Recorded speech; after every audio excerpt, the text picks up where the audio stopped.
You gonna launch the battleship this time? Hey, I'm Ryan. Why you gotta do me like that? And I'm Steve. This is 60 Second Hum, your guitar buying, selling, trading, modding, fixing, breaking, reviewing, playing podcast. We're back at it. Yep. What date is this? It's not Christmas Eve or anything like that. This is just a regular old week. No, this That's will next be week. like December 16, I think. Yeah. 16. Good old 12/16. That significant date. What's this first ad we're going to do? Kramer. This first ad was sent by Justin Sveck. He says, why even show a comp in your marketplace listing if you're also going to show a pic of that bungee cord abuse? I don't get it. Also, if you buy this, you won't get a high E string.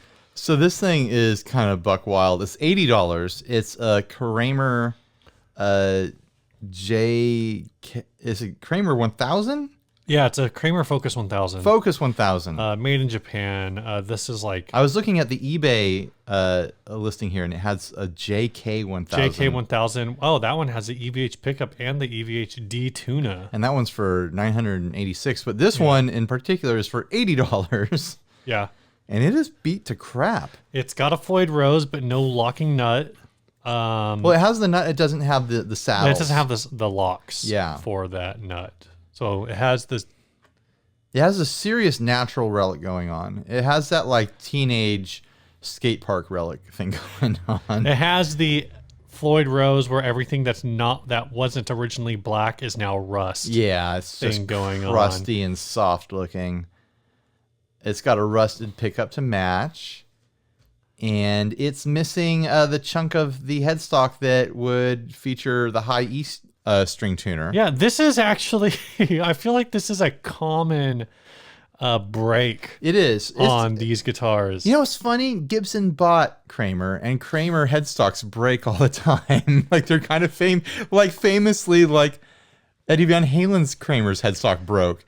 And he had to drill an emergency hole in it for the high E tuner that was lower down on it, and on some like reproductions, it'll have that extra tuner. Oh, weird! Like hanging off of it. Yeah, I have I think it's a Jackson neck at home that was also like this era pointy headstock. I got it from Ron Childress.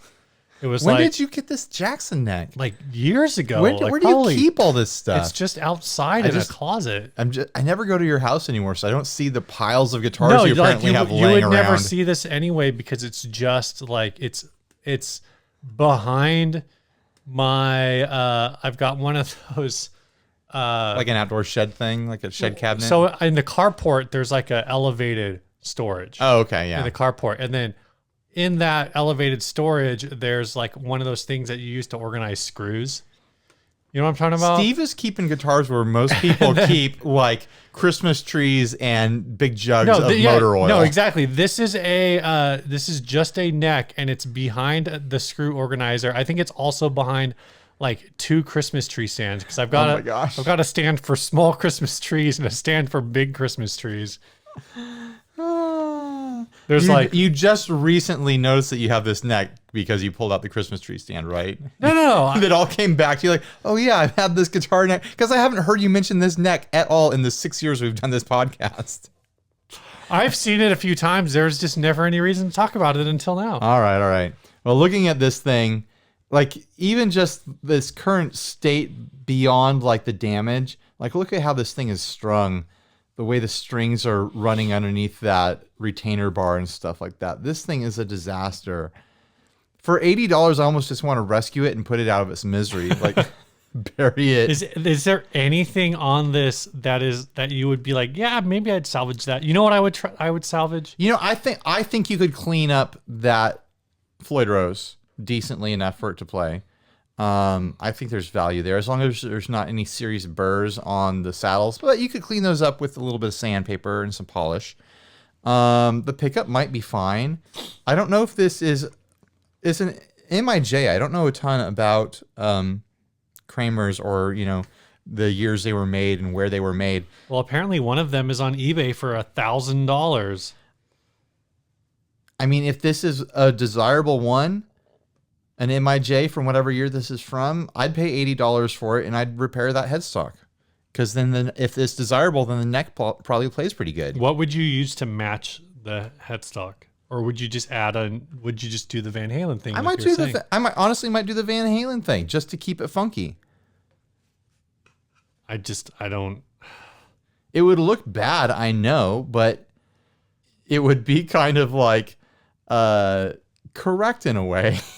Historically correct. All right, so I guess the other question with this is, but some luthier, if this neck was good, some luthier could put a fresh piece of wood on there and tidy it up for me, you know. The other question in this is, why do you include a picture where apparently you are using the guitar as to hold down plywood in the back of your truck to like generate tension for bungee cords or something. You know, maybe we're using guitars all wrong. Maybe this is the best use for guitars, is to be the center widget in a bungee cord, rig to hold down a bunch of plywood in the back of. Is that plywood or is that sheetrock? I think it's sheetrock. You got to hold down that sheetrock, and there's no device better for it than a guitar, than a Kramer Focus. Is it a Focus? It's a Focus 1000. Keep forgetting the model, but it's just got this perfect body style to wrap the cables, the bungee cords around the horns and around the neck and stuff like that. It really just ties all the bungees together and holds them in place in the back of your truck. Keeps your sheetrock nice and safe. It's really like I don't understand why anyone would include this photo in a used ad. Like, it doesn't make any damn sense. Like, and I even understand, like, you get those. Every once in a while, you get a picture of like some dude like going crazy. He's trying to sell like, I don't know, like a SG or whatever, and he wants to include a picture from when he was using it in his band 2 years ago. Right. And you're looking at it, and you're like, oh man, like that dude's covered in sweat. It was like 95 degrees in that club. It's just sweat everywhere. It's super gross. Dude probably hasn't cleaned it. Like, you're gonna have to deal with that if you buy this. But like, I understand that, because that's like, you're selling a lifestyle there. You're selling like, you don't think this picture is selling lifestyle, Steve? Yeah, this picture is selling, look at this $80 tool you can get if you're a construction worker to hold down your sheetrock. An $80 tool is what you call the dude who does this. Dude, you are an $80 tool. Jeez. Honestly, though, like, I had a little bit of drifting in my imagination that would justify this. Okay. In theory. Hit me. You're looking at the rest of the truck, the back of the truck. Uh-huh. No surface underneath the sheetrock. Looks like it's a good place for a guitar. Safe place for a guitar. Dude, it's like, was there no room inside of the truck for this? No, because that's where his dogs are. His dogs are going to claw over it and drool all over it. So he was looking at the situation. He's like, I got a truck full of junk and air compressors and chunks of sheetrock and stuff like that, and open toolboxes. It's not going to be safe down there. I'm going to bungee cord it to the other side of this sheetrock, where there will be nothing to bump against it, nothing to damage it any further, because I want to preserve this guitar in its current state and not relic it anymore, because I'm honest. I don't do fake relics. I do real relics. I'm not just going to throw a guitar in the truck to fake relic it. I'm going to preserve this thing. So that's what he did, is he bungee corded it to the biggest, cleanest, smoothest object he can find, which happened to be a full-size sheet of sheetrock. Aside from the headstock missing like 10% of itself, I identified like at least another dozen finish flaws in this instrument.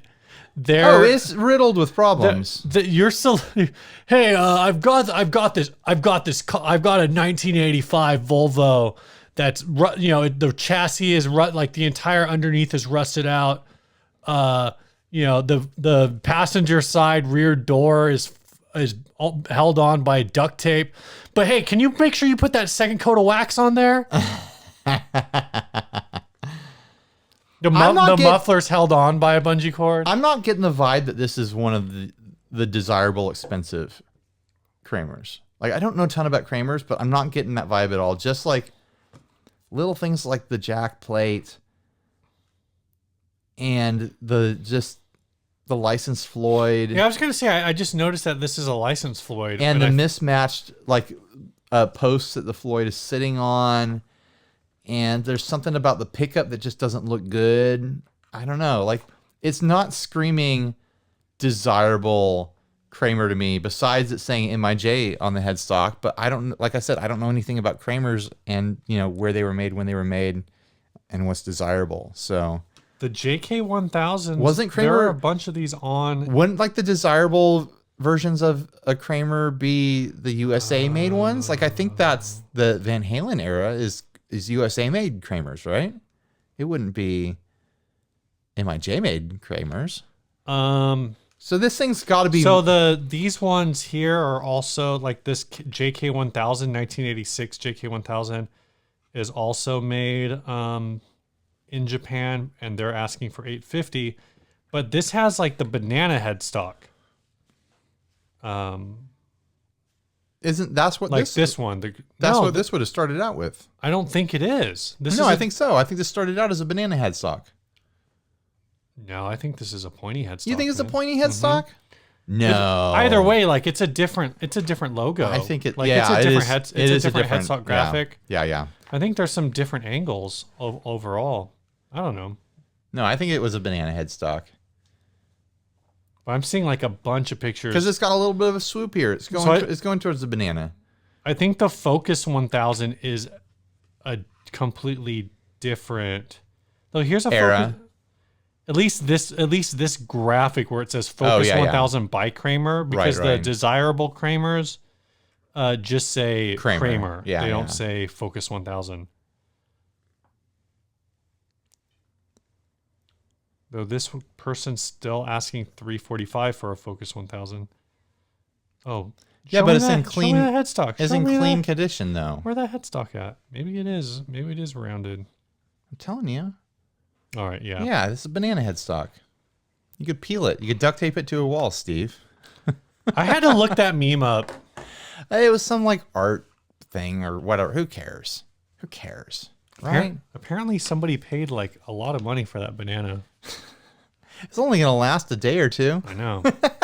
You throw it in the freezer and make a $125,000 banana bread out of it. So $80. You think you're chasing this at $80? $80. They've got my attention, but I sure as hell am not paying $80 for this because, like, in a pristine condition, you pulled one up for $300. Yeah. This thing is in trashed condition. Like, you're gonna have to spend $100 just to get it polished. You know, might have to spend $150 if you want to restore that headstock, taking it to a luthier or whatever. But if this was in front of me at a garage sale, I'd offer $30. You're interested in this if this is at Kobe? At Kobe, like, you're gonna pay more than a garage sale because those people are there to make money, and garage sale people are there to like get rid of stuff. So this would be in a stand at the swap meet for $80, and then I'd have to talk them down to like $65, and that's like the lowest the person would go because swap meet people are kind of nuts sometimes. But for $65, I might think about it. I'd walk around and then come back to it and be like, I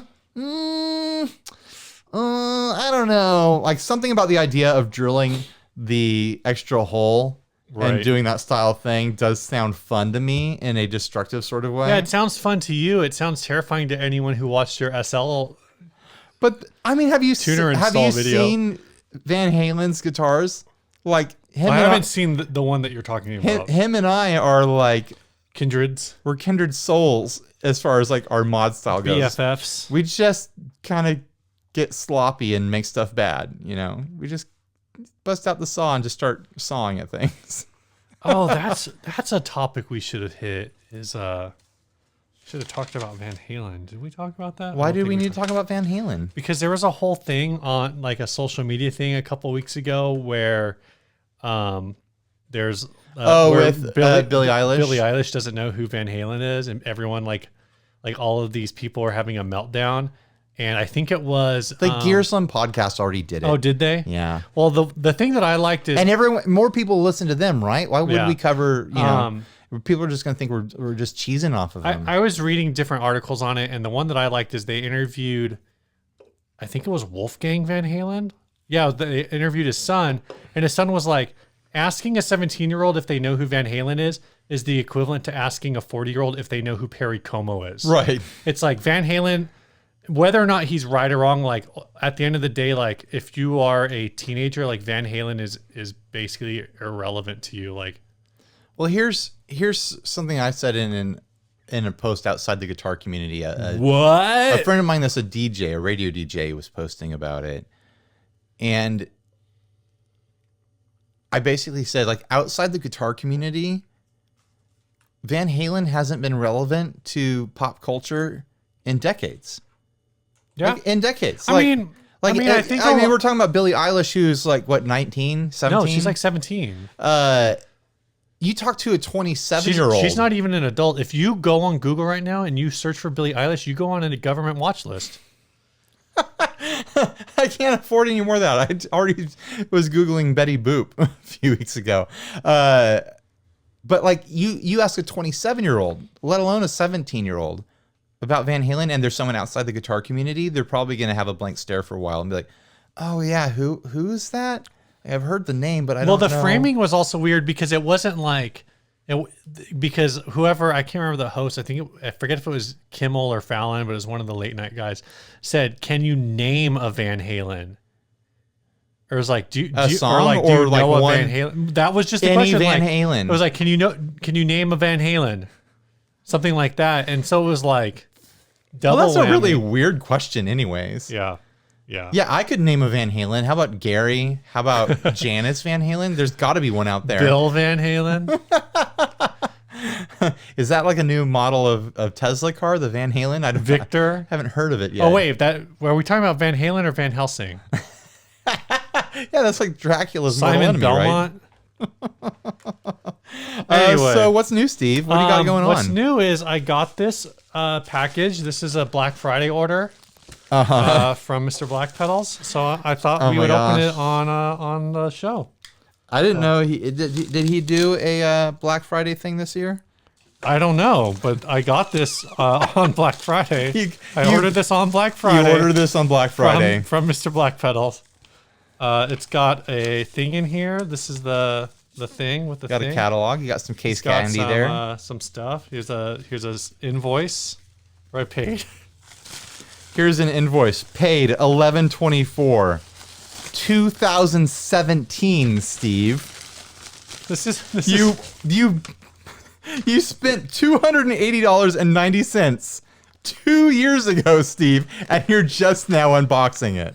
I got the solid state echo chamber. I'm starting to think that Super Rich Steve isn't a joke character. It's what Steve has actually been working up to his whole life. I got the. Let's do this one first.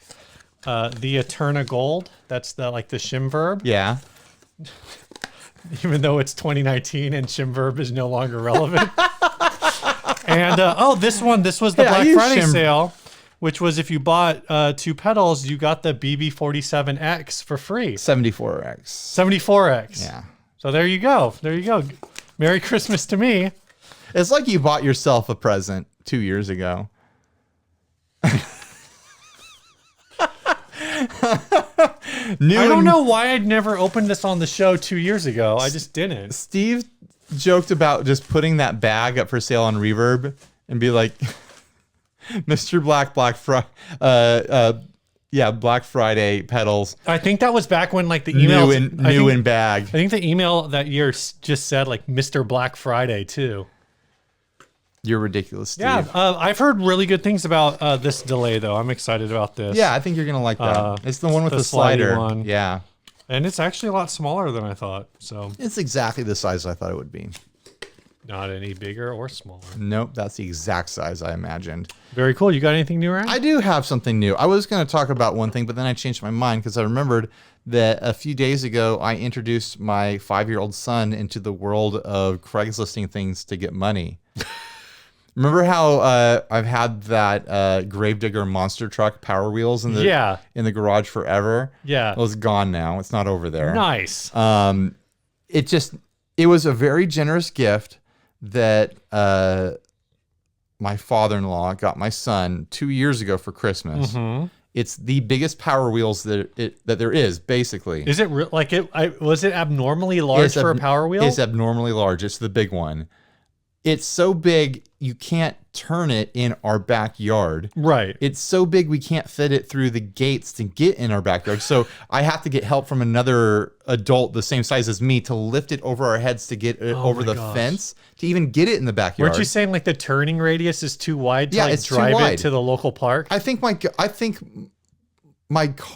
actual car has a tighter turning radius than this Power Wheels. We took it to the local park once. We borrowed my brother's truck to get it there. And then when we had it there, my son, he drove it and was excited to drive it, but just beelined straight to the play set, parked it, got out and played at the playground. Yeah.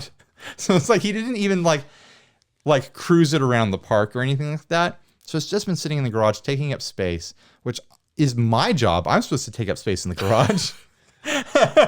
And so an opportunity has come up. This is a side story that connects.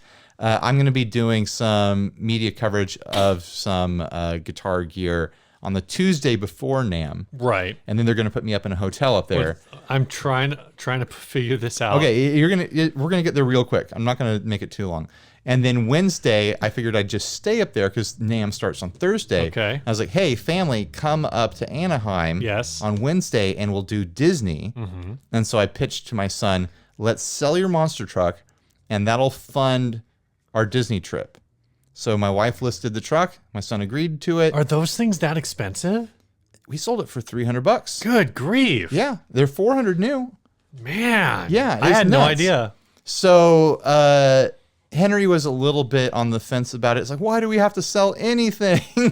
And then I was trying to explain it to him, like, we're going to use all the money so we can all go to Disneyland. And he's like, okay. I was like, and you've never used that truck. You've only used it once, right? He's like, yeah. I was like, do you even remember using it? I'm like, no, not really. He just likes to climb on it when he sees it in the garage. I was like, you can have more fun climbing on $300.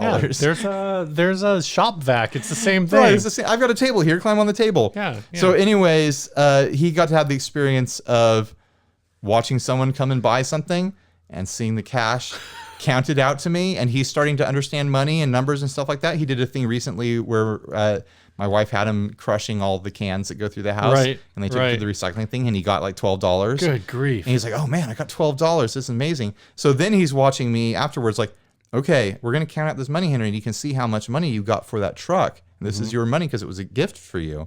And I'm like, 100, 150, 160, blah, blah, blah. And I get to 300 and he's just like sweating. Like he didn't realize that much money could exist. Yeah. So maybe he's going to be looking at all of his possessions now and be like, Dad, can we sell this? The problem is he's going to be like, oh, how much can I get for like something? And you're going to be like, that's worthless. Yeah. It's going to be a while until he has something he can sell for $300. He's going to try to either that or he's just going to try to sell his like play set. Yeah. Like the slide thing and like. Yeah. He's going to start renting out. That would be a thing to do. Like you should rent out your deck for parties. Oh my gosh. Oh, you want to have a deck party? I got a deck. Come have a party. No bathroom. You got to poop off the deck. Got to go down in the canyon. That's great. Yeah, I think it was a really fun and positive experience. He was kind of sad when we were talking about selling the truck, but once he got it, and now that he understands what that money is going to be used for, he's really excited about it. Yeah. So I think it was a cool kid experience. You want to take us to the billing department, Steve? Yeah, this first sponsor spot is this show is sponsored by Chase Bliss Audio, makers of fine. Not just fine pedals. They're starting really good pedals. They're starting to work on the mood as far as like producing it to sell. Like I saw an Instagram picture the other day and they had like a rack of like 300 of them or something like that of the cases for not the mood, the blooper. Oh, okay. I was like confused. I was like the mood. I thought the mood was released already. No, the blooper, the thing that they've been working on with Knobs as a collab. Yeah, which is going to be this super out there looping pedal. Go check out the videos for that thing. It's wild, but it looks like they're getting ready. They're getting geared up to actually have this thing ready to go. So keep an eye out for that, guys. If you want to have a looper that's not like any other looper on the planet, that's what we're talking about. Chase Bliss Audio. They make pedals more creative than you are. Thumbs up from Steve. You realize like half the people who listen to this like don't watch the videos, right? Like if you thumbs up, like no one's gonna catch that. Well, half the people are gonna catch it. I'm just like doing so many like gestures this episode, and I don't know why. This is the Jester podcast. The Jester podcast. This is the Mime-isode. Yeah. Just for the rest of the episode. The Mime-isode. Listeners who aren't watching, I'm flipping you off right now. All the video people can see it. All the people on YouTube can see it, but you can't see it, and it's directed at you because you can't see it. So suck on that. Gross. You ready to hit this first topic? Yeah, let's hit this topic. Yeah. So what? Like now, it's been probably a week or two. There was this whole YouTube controversy. Well, I guess. in I think it's been like 2 weeks. I think 2.5 weeks, something like that. Yeah. So it's old news for everyone else. We're just dragging up old news. But there's a whole thing with like people speeding up their guitar playing. Yeah. I guess it really just started with like there's a few different channels that do it, but the biggest one there was like a. Well, it was like an Instagram thing. Well, yeah. There's just like some different things, and some of the people I guess are like music teachers, but I don't know. It's all kind of dumb to me, but I think it's because I don't really listen to music where I care about people playing fast. Right. So I'm just like, oh, they're playing fast. Wow. Awesome. Great. But then I guess it's an issue if like these guys are trying to sell like lesson courses or whatever. Yeah, they're like, you want to shred like this? I want you to play blues shred guitar. Yeah, it was this whole thing that blew up for like 4 days. Everyone who is just trying to farm clicks, which I should have been trying to do because it's my job. Farm clicks on YouTube was making videos about it, like just doing these exposés, trying to find people who were speeding up their playing. Yeah. And I don't know about you, Steve, but I was sitting back and looking at it and just feeling like, I don't care. I don't care. I don't care if some guy on Instagram is like, hey, check out me, riffing on, my Kiesel or something over here. And it just looks like it's so fast that no one could actually play it. Right. So that's the thing is there's like so I guess the issue is that some of the people who supposedly were doing this are also, like you said, like they're guitar teachers, but then who could most of the examples that I've seen, except for the one that's like that was probably the biggest name involved in all of it. Everyone else, as soon as I saw it, I was like, that doesn't look right. Sure. Like there's just something obvious about it. Right. I mean, I think that I watched some of the videos. I cruised through. I like browsed through them. I didn't watch the whole thing. But some of them were like, yeah, that guy on Instagram, that looks sped up. That looks really unnatural. The way the camera's moving feels really glitchy and unnatural and stuff because it's being handheld by someone who didn't know it was going to be sped up. And like, yeah, sure, fine. Like they sped up these videos 25, 50%. Who knows? If it was me playing, you need to speed it up like 100%. But I listened to... Well, I think that's what one of the people making the videos about these videos was claiming is that like someone's sitting there and like tracking it all out, and they have the click track running super slow, and they're playing along to like a track, and so they're playing the part slow, and then they can speed it up and make it look like they're shredding, and they do pitch correction on it or whatever. But I'm watching these videos and I'm hearing this playing. Like maybe there's people out there who are impressed by this, but to me, it's about as musical as listening to like a dot matrix printer. Like it's just a lot of noise, and it takes a lot of skill to play that way no matter what. Like even the slow down stuff, I was thinking like yeah, what if you have to start with it slow and then you speed it up in post to get that effect, to get that sound? Like it's still just a lot of arpeggio. I just mangled that word. Arpeggio. I just realized I've never said that word out loud. You've never said the word arpeggio out loud? Arpeggio. Jeez Louise, Ryan. It's just a bunch of, like technical arpeggio nonsense and whatever. Yeah. Would you like another play of spaghetti with your arpeggio? I'd love some spaghetti. I was just putting too much emphasis on the wrong syllable. But you know what I mean? Like, it doesn't sound like something I want to sit and listen to. Like, even like there are shredders out there, like I can sit down and listen to Surfing with the Alien. I'm like, this is music. These are tunes. There's hooks in here. There's like a musical structure to this. A lot of this stuff just sounds like stunt playing. Sure. Like, oh, cool. Yeah, you can play really fast and clean, or you can't. You had to speed it up or whatever. But even playing in that style, it's not entertaining to me, I guess. Like it's like if you watched a movie that had no script, it had no storyline, the actors had no personality, but the camera angles, they just had 1,000 camera angles per minute, and they were all really like just super fast camera angles. Did you just describe the Star Wars prequels? There are a lot of camera angles in those. Yeah, but the special effects on the pod races are so good. You know what? I did watch one of the prequel. I watched the first prequel a few weeks ago. Okay. And how did that go? And then I watched The Matrix 2 last night. Uh-huh. Oh gosh, I'm sorry.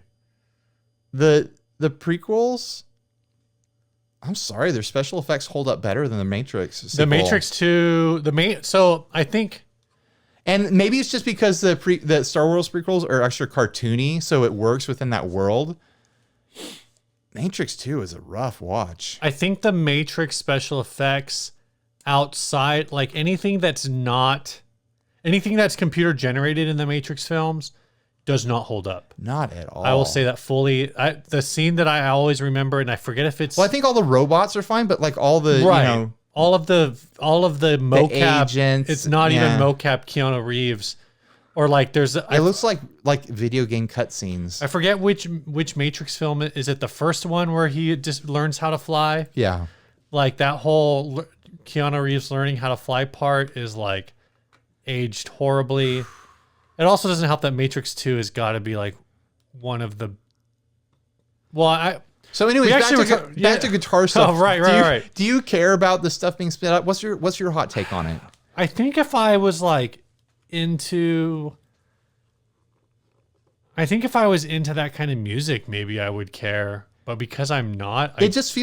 It just feels like, oh, you find out some athlete has been doping and cheating, but you super don't care about the sport at all. Right. You're like, yeah. So I don't care if freaking shot putters dope. I don't care if curlers are doping. Oh my gosh. I want to live in a world where curling is affected by like, it's like they're all, what would they even take? Don't be surprised, man. Maybe they take cocaine. I don't know. They just to make it more fun. They're all just stoned. That was unintentionally punny. Oh my gosh, if it turned out that like just getting high was part of curling, it would become the world's most popular sport overnight. I mean, you got to figure like this topic is so boring. We keep jumping into other things. Traditional curling has got to be like one of the great drunk sports, right? Man, I'd curl if I was drunk. Like you're just out there, and then curl right up. At some point, you're like sweepers are like, man, I'm too smashed to sweep. Just throw that thing, and you're like, all right, man, let me just one more drink. I got to get that right balance. It had to start as a drinking game, right? It's like, if you go past that, you got to take a drink. Oh, you knocked out my stone. Pass me my beer. Oh my gosh. And it's a Canadian, is it a Canadian sport? We're going to be Feels old, like a Canadian We're going to be sport. old and grumpy, and beer pong is going to be in the Olympics. And we're like, they've lost the spirit of the game. Back in my day. Besides the people who are using this to scam people for lessons, generation, like what is it? By the time that happens, it's going to be like the young generation is going to be like generation AA, like AB, AB1 or whatever. Oh yeah, because they're going to circle back around. Because it's going to go Gen Z, and then it'll be Gen AA, and then Gen AB. Well, they keep coming out with new generations like every 4 years. It'll be all the way back around to like Gen G. Yeah, and in like 8 years. And they're just going to be like, we're just going to be like, oh, back in my day, we called this beer pong, and there's going to be a chorus over on. Okay, Millie. Millie. They're just going to shorten it to Millie.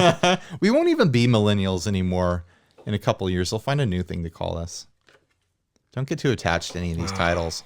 But besides, can you imagine? Like, do you think somewhere sitting around the Greatest Generation was just like, you know what, we were pretty cool. They should call us the greatest. Like, we should call ourselves the Greatest Generation and see if it sticks. I think they called themselves that because they won a war or something.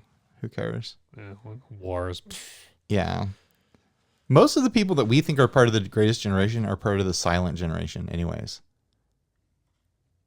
Greatest Generation is like World War I.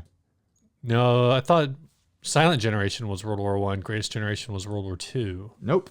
Wrong order. Is it the other way around? Yeah. Really? Yeah, go look it up. I looked it up a few weeks ago. I'm looking it up right now. All right, you look it up. I'm just going to put a button on this topic, and you can chime in if you have more to say, but I don't feel like this is really that important outside of being clickbait for YouTube channels, which I relate to. But like, unless someone is scamming people with like lessons and promises of like shred lessons, and they're speeding up their playing to like advertise themselves. Like, if it's just some dude on Instagram trying to show off and trying to get people to like him for some reason because he's insecure, or like it's just his hobby to like troll people, I don't care. Like, yeah, go. You know, we use all kinds of technology all the time to account for the fact that we can't do everything and we can't do it well. Like, every single recording you hear on the radio, they didn't take that in one take. Like, that person sat there and was like, oh, I have to cut out this 15-second thing where I fudged it. I'm going to redo it again. And, you know, they're probably not going to play it perfect live either, or they'll get really close. But I mean, we have all this technology that allows us to edit things. Like, I think if someone said to themselves, I have this part that I've written and it sounds best when it's played at a speed that's impossible for a human hand to play. Mm-hmm. Go ahead and do it. Use that in your recording because you came up with the idea for that tune. You came up with a part that can only sound best when it's played beyond the realm of human ability. So why not make that happen with the technologies that are available to realize your creative output and your creative dream? You know, it's more about hand ability, and there's a creative ability that I don't think people should kind of ignore or poo-poo, look down on because it's outside of a physical ability. What's your thought on that, Steve? Before you get into this generation stuff. No, that was kind of my thought as well. Is it's like, where do you draw the line between, you know, multi-tracking or cutting up a solo in the recording studio versus freaking Les Paul sped stuff up all the time. That was like his whole deal. Like, he would record he would record a track, he would speed it up, and then he would play over that, and it would cause like this octave dubbing. Well, and that was also not even for the purpose of octave dubbing, but that's part of like the legend of that goes around Robert Johnson. Is it's like, well, how did he play so fast, so high? And it's like, well, it's because he actually played it all like lower, like below. Yeah. Like frequency wise, like below the 7th fret. And it was all just like sped up like half an octave or whatever. Yeah. Yeah. There's a clip out there somewhere where where they slow down Robert Johnson tracks, and it makes his tracks sound almost just like in style and timbre, in playing style and singing style as all the other blues artists of the time. Right. Like, it brings him back to sounding like everyone else to slow him down. And it's like, maybe they sped up his recordings. Maybe he was just a normal dude, you know? Who knows? But probably not. But what resulted from speeding him up, if that is what happened, is music that people wanted to listen to. Right. So, I don't know. Suck on that for a while. Debate it in the comment section. Okay, Tell me about these generations, Steve. So backing up, you are correct. The Silent Generation did come after the Greatest Generation. Now, what generation would you say fought in World War II? In World War II, I'm going to say the Greatest Generation. Okay, fought. so I think we're on the same page with that. I didn't realize. But the Greatest Generation is the offspring of the World War I generation. Right. Yeah. Right. And then the Silent Generation is a generation that stayed home Because they were too young. Well, yeah, exactly. So exactly. So I didn't know that was the silent generation, and apparently they may have taken their name because they were like teenagers or like college students during the McCarthy era. Right. So they were like silent because they didn't want people thinking they were communists. Right. But then like you think of Greatest Generation, you think of the generation directly previous, the Boomers. Right. Like but they're actually the kids of Boomers. Right. And my granddad fought in the Korean War. That's quite a ways after World War II. Yeah. So so the silent generation is the Korean War. Like people who fought in the Korean War, but Vietnam may have been too old. Because Korean War was post-Vietnam, wasn't it? Or was it the same time? No, the Korean War was like 49-ish, 1949, 1950 to 1953. My granddad flew jets in the Korean War. That is a thing. And that happened in the 40s? It happened at like I'm not sure I think it started in 1950. But like it was like bubbling in the late 1940s. Because it was fallout from like the Chinese and like the Soviet era, all that stuff. All right. But correct us in the comments. I thought it was in the 60s. No. Could be wrong. All right. No. Shows what Vietnam for the United States started in... wars can happen at the same time, right? Yeah, I know. the French involvement in the big like French conflict in Vietnam didn't start until like 1954. Okay. At least as far as like we understand. Yeah. Right. But I'm saying so like the entirety of the Vietnam War was from like 1954 to 1975, but the U.S. involvement didn't start until like 1960s. Right. Okay, you want to go on to the next thing? What is the next thing? I don't even know. I don't even know if I care. The Tetanuscaster.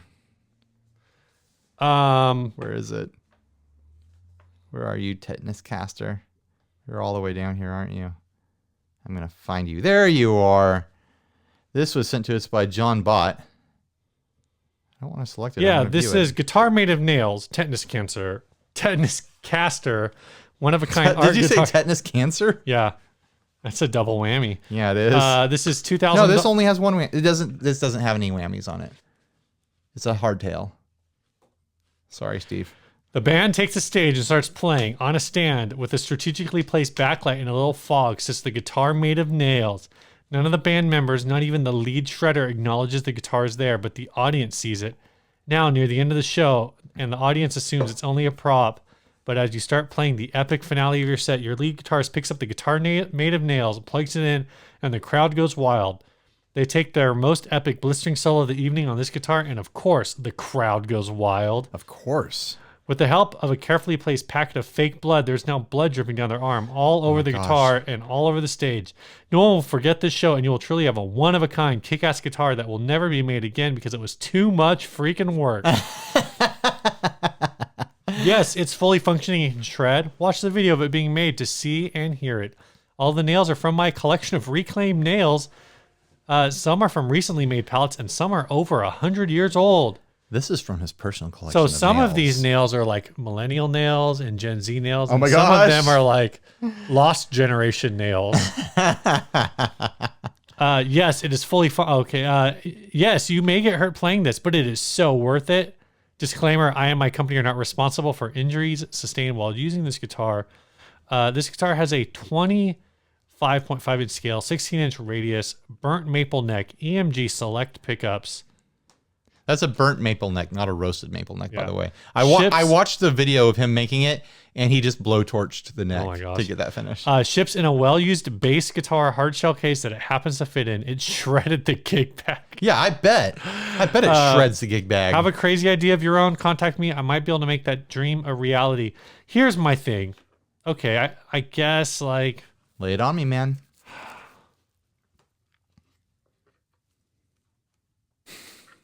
How long is it going to take you to give me this hot take? Is this hot take going to be cold by the time it's ready? I'm trying to cool it down.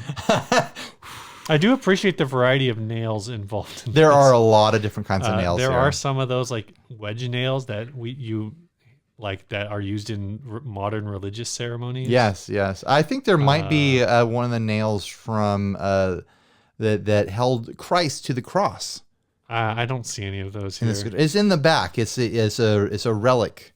is a holy relic back there. All right. So anyway, my whole thing with this is you do all this work, you build a $2,000 guitar, and then you drop EMG selects in it.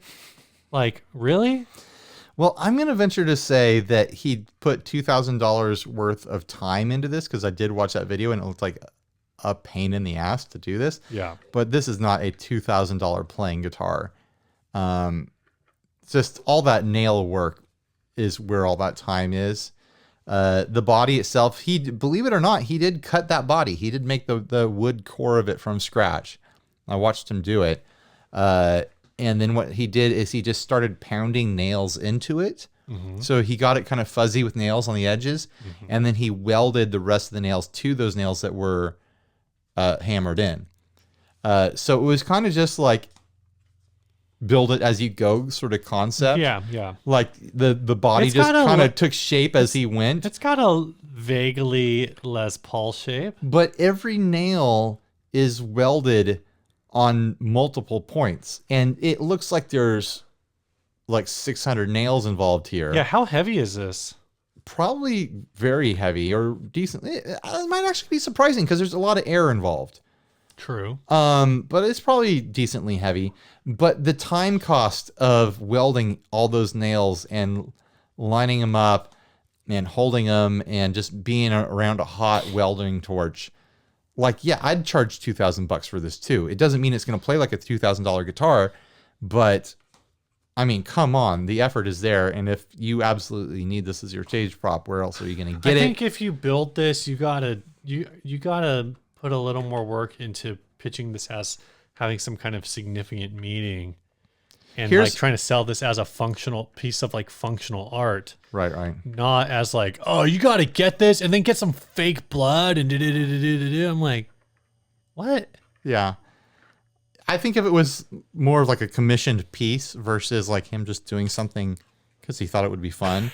Also, why is there's like one bolt in this? I know, it's total false advertising. It should have been nails and bolt guitar. Yeah. If you watch the video, the guy, you can tell he's got a good humor about it and he's got a really good attitude about it. He's like, well, you know, I can build you something too that probably only I will like. That sort of thing. So he's probably our type of guy. Like, I think he gets it. Right. And I kind of had the thought, like, I wonder if he did this partly to entertain himself and also to like advertise his YouTube channel via Reverb, and also to advertise like his services of what he can provide. Like he can make something wild for you if you want to hire him. And this Reverb ad serves as an advertisement for him, which is kind of smart. Maybe I should make something and put it on Reverb and put a video in the description. You know what? We've looked at this guy's stuff before. I'm not surprised. This is the guy's name is Tim Sway. I thought the name was familiar when I was watching his video. Yeah, he's like makes wonky stuff. He makes some wonky stuff because everything he builds is like from reclaimed. Yeah, and that was the thing. Like the wood core for this guitar was like a piece of barnwood or something like that. Yeah, he's got some different things. He made a acrylic, like a bulletproof acrylic guitar, probably from reclaimed. Mm-hmm. That and whatever. And so I remember we at least have looked at his stuff before. Yeah. I don't know that we actually. This shot where the background's kind of out of focus, it looks cool in this shot.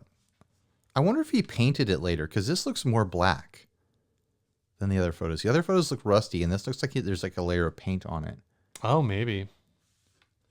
I think this concept is almost there. Like, if he did this like a dozen times, he'd come up with like a really pretty way of latticing all those nails together. Because right now it's just kind of haphazard and a little misshapen. But if he came up with a style where they were like connecting in a specific repeated way, like a geometric sort of pattern, like I think it could look very attractive if done just right. And then it would be like, and if he did it just right and really tooled it to be like a super high quality playing guitar, he could probably command $5,000 or $6,000 for one. You think so? Yeah. Most of the stuff that he's like, almost everything he sells is under $1,000. Yeah. So this one is actually like a more expensive piece. Like if he did this just right, it would be one of those guitars that sits in the boutique guitar builders, like the boutique luthier Right. booth at NAMM, Right. where it's like people just showing off their ability to craft and to woodwork and to come up with custom bits and pieces and stuff. Like it has that vibe. He's just not quite there yet with this example of it. Mm-hmm. Man, I'm trying to find the thing that I thought we talked about before. It might have been this one. I mean, his like I said, his name It's was like a familiar. punk rock theme. He called it a punk rock theme guitar, and on the back of the body, he has like all of these stickers. I've never They're seen that. like I've never they're seen like that in my burn life, in. Steve. Really? Yeah.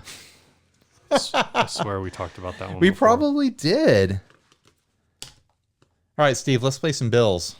This next sponsor for the show is D'Addario. We're still talking about the XT strings for them. You know, a bunch of the Premier Guitar mystery stockings, people were getting XT strings. Oh, yeah? And I was telling, I was like, you gotta use those. Like that's your $40 item right there. Try. You just scored. That's a $10,000 set of strings. Yeah, I mean they are not that expensive. They're actually pretty. I think they're like $15. No, I think they're but cheaper than that. Are they cheaper? I think I've seen them on Amazon like $9 or $10. Yeah, but they're a great set of strings, and actually, like, I would have been if I would have gotten those strings in my Premier Guitar mystery stocking, I would have been pretty stoked to get a free pack of those. They're great strings. Ryan, have you played your Strat lately? Yeah, I have. Yeah, how's it holding up? Yeah, it's fine. It's great. The strings are still like slick. They still feel not rusty or crusty. They still feel twangy. Yeah. I like them. I really like these strings. They might be my default string now, honestly, which I never thought I'd say about a coated string. I mean, still, let's give them 5 years and see how they're doing. Oh my gosh. I feel like in 5 years, I'm like, these strings are just not quite right anymore. I don't know if I can endorse this string anymore. if they last By then, we'll all be playing laser strings. if they last 5 years with your hands, like put them in a museum. The guitar will waste away before the strings do. Yeah. So anyway, I mean, I think in the past there's been coated strings as a way of being like, oh, these won't rust and corrode, and this is like a long-lasting string. Yeah. I would buy these for their feel and their sound. no, they have a super soft feel. Even they if feel great. even if they weren't long-lasting, Right. Because I think that they just are a pleasant string to play with. So that's my endorsement right there. Take that to There the you go. bank. Go check them out, D'Addario.com. Yeah, Look up that XT string. You don't have to say the URL, Steve. People are going to be able to find D'Addario. Go to HTTPS because you want to go to the secure site. Yeah. //www.google.com.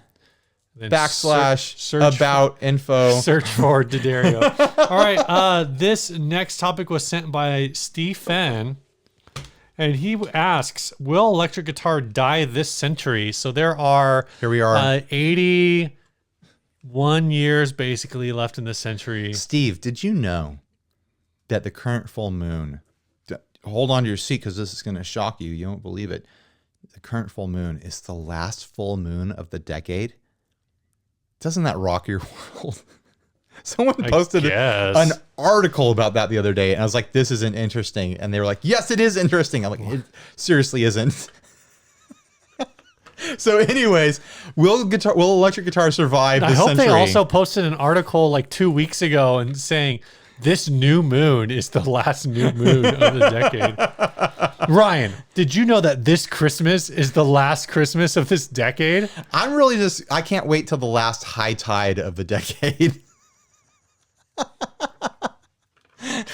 Did you know that this New Year's Eve is the last New Year's Eve of 2019? Oh my gosh.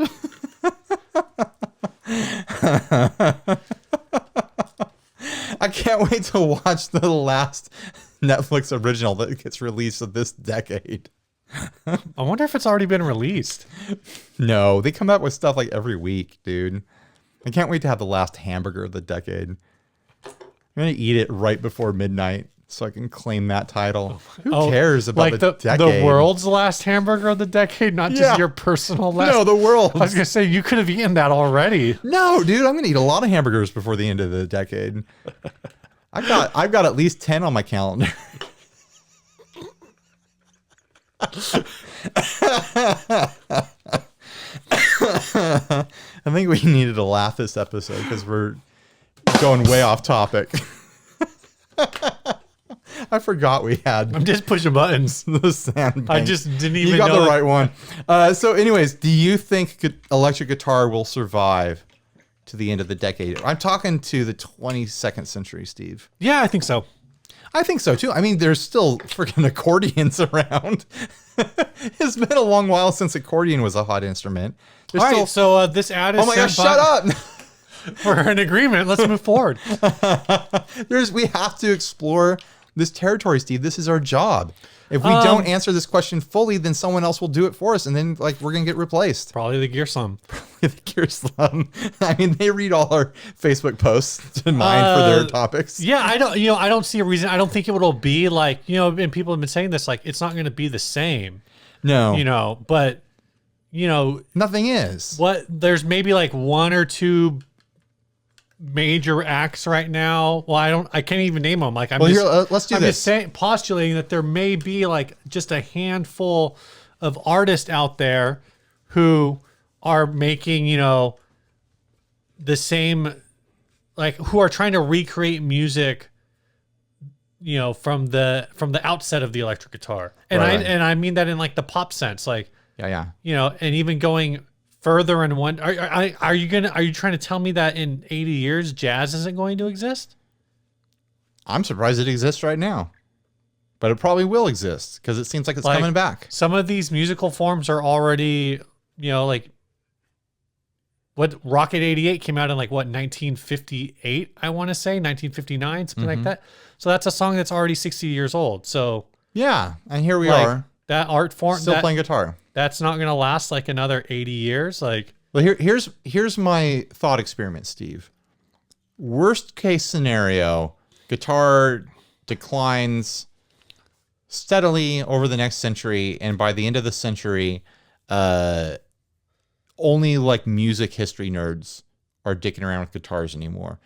But guitars are still being made on a level to sustain the people who want them. What does guitar look like 100 years from now?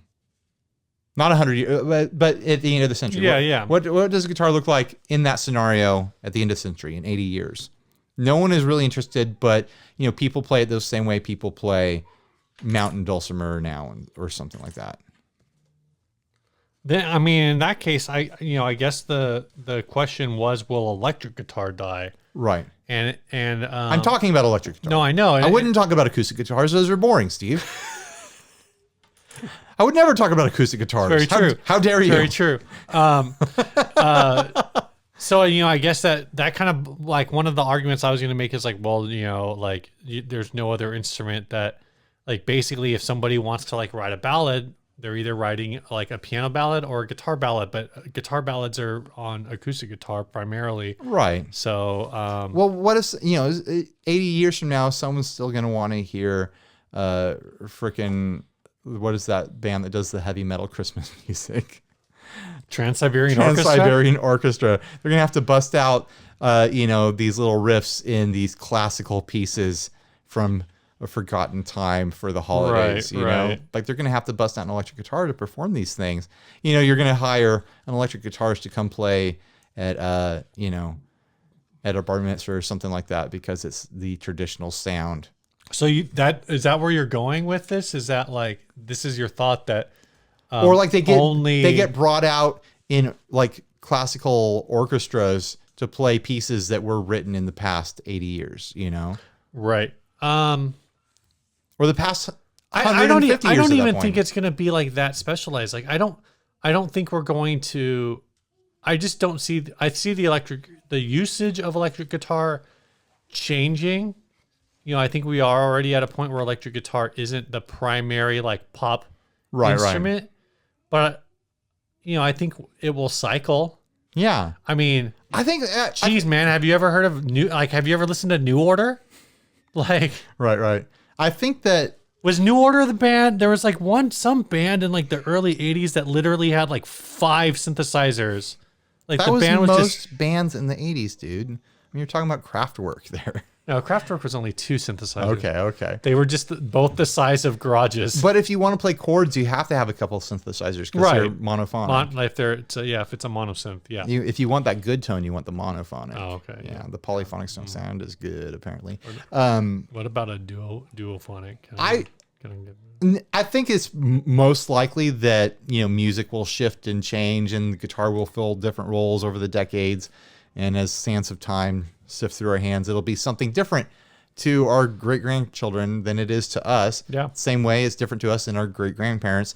But in like a worst-case scenario where it just kind of fades away into obscurity, like I'm talking about what the guitar itself looks like the form of the guitar, the product of the guitar.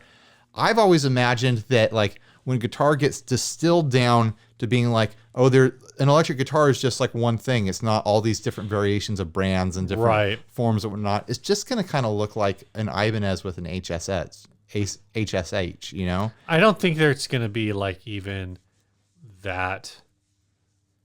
If it's an Ibanez, it's going to be like an S body. That's what I'm saying. I think it's not even going to be like an RG. No, it's going to be like an ultra thin S body, or I'm thinking like it's going to end up being like millimetric stuff. It's going to be like a very like a very overall kind of practical. Right. Like a practical, easily replicated design. It's just going to look the way people think electric guitar sounds like, the way you see a violin, and to a layperson, all violins kind of look the same. Yeah. There won't be like hundreds of different shapes and models. It'd just be like, oh yes, that is an electric guitar. I saw one of those in an orchestra one time when I went out to see an orchestra play the classic movie themes of the mid 21st century or something like that, you know? I don't know, man. I mean, I get what you're saying, but like, this is like the worst case scenario. I think you need more time for that really to happen, and you need it to really fall out of favor. So we need to jump in a time machine and look at guitar in 1,000 years for it to be at that level. I'm just saying, like, you think about like that the one of the things that one of the things I will say that like drives violin design is the fact that it's played in a very specific way. Sure. In the case of most violins, like it needs to be self-amplifying. You know, it's why like a functionally like acoustic guitar design hasn't changed in almost 100 years. Right?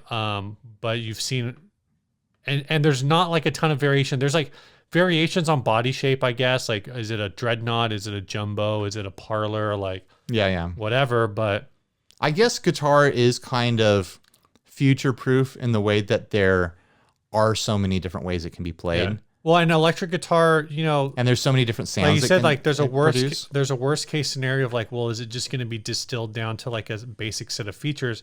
But because electric guitar doesn't rely on a specific like feature set in order to function, like at its bare bones, an electric guitar is a body, a neck, the shape, the design of the body is irrelevant. It kind of is. I mean, obviously, there are considerations, but sure, there's little things. Like there's reasons that like there are people who are Strat people and Les Paul people and SG people, and sometimes those things don't really have a lot to do with the design of or with like the pickup selection or the neck selection. It's like, oh yeah, I just like the way they look.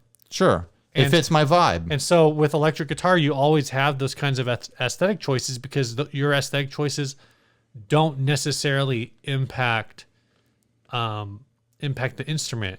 Yeah. And so I think like you might see more things like can't remember who the builder is, but like one of those builders that like has all of like they have like they cover, you know, your Strat, your Les Paul, your basic standard electric guitar body shapes, but they all have like hot swappable pickups. Yeah.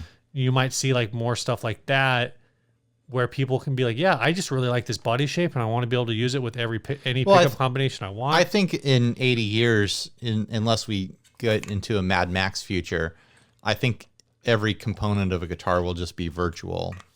Like all the pickups will be virtual. It'll just be all digital and you'll just be playing like... Yeah. Like, oh, I want a humbucker, and you'll like swipe in a holographic humbucker, you know? Well, presumably the strings would still be physical or no? Maybe not. or they would be physical, but they wouldn't actually be the thing that is producing the signal on the tone. Like they're there for you to have a tangible thing to touch, right? A physical thing to interact with. But then the sound being made itself is a representation of, the plug that you jack into the back of your skull. And that's where all the processing happens. You sign me up. Yeah. The Borg are always like, resistance is futile, and I'm just over here like, hey, who's resisting? Where do I sign in? Yeah. You got a front desk or what? So this whole Borg life thing, there's not like taxes, right? There's no bills or anything. Okay, yeah, cool. Yeah. Over here, where do you simulate me? Do I have to bend over? Whoa. Yay. Ooh. Some days Borg life does look pretty relaxing. And I think they hashtag Borg life. I think they get there they're pretty much locked into those 8 hours of sleep a night. I know you're in for that. They get the exact amount of sleep that they need because that is the most efficient thing to do. Yeah. I can't believe we're Borg talking right now. Here we are, Borg talking. Listen, you want to get into the last ad? Yeah, now that we've saved the future. This ad is sent by Damian Michael. You know what? We talked about players that speed up their playing. I don't think the owner of this guitar needs to speed up at all. They already love going fast. They want to go fast. This is a Sonic the Hedgehog acoustic Ibanez electric guitar. This Sonic the Hedgehog Ibanez electric acoustic guitar is custom painted by local artists. Text only or best offer. They're looking for $275. And all I got to say is if you're interested in it, you need to go buy this because it's going to go fast. I was trying to make a good fast joke and you made a better one. I've been sitting on that one. You know what I realized about this that I hate almost immediately is, I guess that's basically a proper cursive S, but it just looks so jarring. It looks like an and. That's what I'm saying. Yeah. It's in no way like a Sonic this Hedgehog style S. So I don't even know where that typeface comes from. And this thing going over on the top bout, is that a DNA strand? I think it's supposed to be in Sonic, like there's areas where you're like running on a platform and then the platform corkscrews. Oh, it's the balloon. Isn't there platforms that are held up by balloons? So there's like green things over it. Maybe. You think it's a corkscrew? It's not corkscrewing though. It looks which means like it's not DNA. It looks like it's trying to corkscrew. It's not helixing, which means it's not DNA. But this is like a really sorry painting of Sonic. It looks better than that first version of the Sonic movie, though. Yikes. If that had been the movie, people would have been like, it's good enough. Let's watch this thing. I still can't believe that movie was so... It was so bad. Like people hated the initial design so much that they were like, you know what? We're going to cancel this release. We'll see you in 6 months with a new trailer. Well, didn't they throw like $30 million at it or something to fix all the animation? I have no idea. It was something huge like that. I know that's not huge for movies, but like you think about it, they already spent $80 million on the thing. They're looking at it like no one's going to watch this except for as a joke. We're about to lose $80 million. Let's throw $30 million at it so maybe we can get 60 back. I'm sure there was like some sort of studio math going on with that thing. Like, let's spend 30 more so we can get 60 back, and then we'll write off the rest, It'll be interesting to see if that movie does well at all. I feel like because of the fact that they went back and redid it, I feel more compelled to go watch it now as a thank you. I've literally seen people who are posting like whether or not this movie sucks. It's important. Like it's basically important saying like if you like movies, it's important to do it because it's like if a studio took a risk by saying like, you know what, like everyone hates this trailer, everyone hates this design. Let's go back and try to like make it better and like use this feedback to make it better. And then it still bombs. All you're really telling the studio is if it's going to bomb, it's going to bomb no matter what. And nothing you do matters. Right.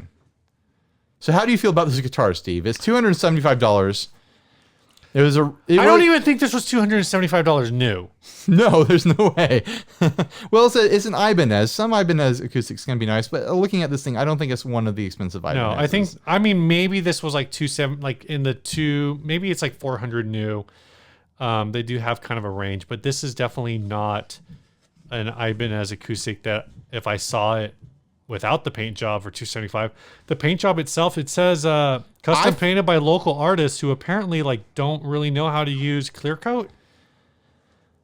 I don't really know how to use brushes in general. Don't really know how to paint. From my perspective here. Yeah, not really maybe an artist. No, more this like a high school doodler is what I'd call this. I feel like if you're going to do this the way you have to do it is stencil, at least for the lettering, you should use stencils. Stencil that out, spray paint it. I think the way to do this is to not do this. I think the way to do this is just buy official stickers. Yeah, decals. Put decals on it and then put clear coat on top of that. No, I think I would enjoy seeing a well done piece of lowbrow home done art that was done in a charming way. But there's not a lot this charming about this. I mean, it's all right, I guess. I don't know. If my kid drew that Sonic, I'd hang it on the fridge. Yeah, because your kid is 5. Right. Did they let a 5-year-old paint this? I think. What's the age cutoff for this art, Steve? Where you're like, okay, that's not appropriate anymore for your age. Appropriate skill? Yeah. I don't know. Probably 10. You think that's a 10 level? 10 year? 10, I mean, I can't draw that well, so I don't. I think I'm in a rough spot here. I think if a high schooler did this, I'd be like, that's a nice try. I'd be gracious to a high schooler at this. Past high school and college, this is unacceptable. If you do this in college, what the hell's wrong with you? But I'm not skewing as low as you are right now. Because okay, I see what you're saying. Yeah. Well, I'm saying if a 12-year-old did this, I'd be like, oh, that's really good. If a high schooler did, I'm like, all right, oh yeah. Yeah, you do you. Have you ever looked up the game where you Google your name followed by the hedgehog? I have. Let's do it right now. I haven't done it in a long time, and then we'll post Ryan and Steve the Hedgehog. The video. This Ryan. Is the very you do the very first one? You can do the first one, or you can do whichever one tickles your fancy, I guess. There was a Steve the Hedgehog where somebody photoshopped Steve Buscemi's face on top of Sonic the Hedgehog. That one's pretty sketchy right there. Do screen grabs and make sure you send them to me at the end of the night here. I don't like this pencil art one. This one's kind of fun. Rocket boots with a poncho. Ryan the Hedgehog. Do this, everyone. Oh my gosh, this one's dark. Look how moody that is. You're so moody, Ryan. That's not me. That looks like some decent art. And see, that was more what I was expecting. Is that sort of thing. Right. That doesn't even have a backdrop. Yeah, it's a PNG. It's a transparent Ryan the Hedgehog. All right, well, let's get out of here. Tell me about the song, Steve. This week's song is sent by Matt Hart. He's in a band called Never Knew. There's dozens of us. I've been a fan of the podcast for a while and wanted to send along 2 songs by my band Never Knew for potential use on the show. In both songs, the primary guitar is a Fender Mustang 90 into a twin reverb. The pedals were an Earthquaker Devices Westwood, a full-tone catalyst on flame setting, an EHX Big Muff, and if I remember correctly, and I might not, a Lotus Pedal Designs THD plus N. Fight song for the Academy is not the one we're going to play, because the one we're going to be playing is called Murmur Roar, pronounced like murmur plus roar. It's the title of our album that came out in December of 2018. So we're going to play Murmur Roar from the band Never Knew. You know, download this and plug it in. Oh, Steve. where's the? It's right there, right in front of you. So professional, guys. I'm super on top of it. As 60 cycle hum, 6 years on the air. Hey, this is new technology. This is a thing we've only been doing for like a month. This is what happens. This is what that Jamiroquai song was about. This is what happens when you change the show. Like virtual insanity? Yeah. Let's listen to that song instead. I'd lose my mind if this song was just Jamiroquai right now. It's almost done downloading. I can see the little bar. There we go.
I liked it.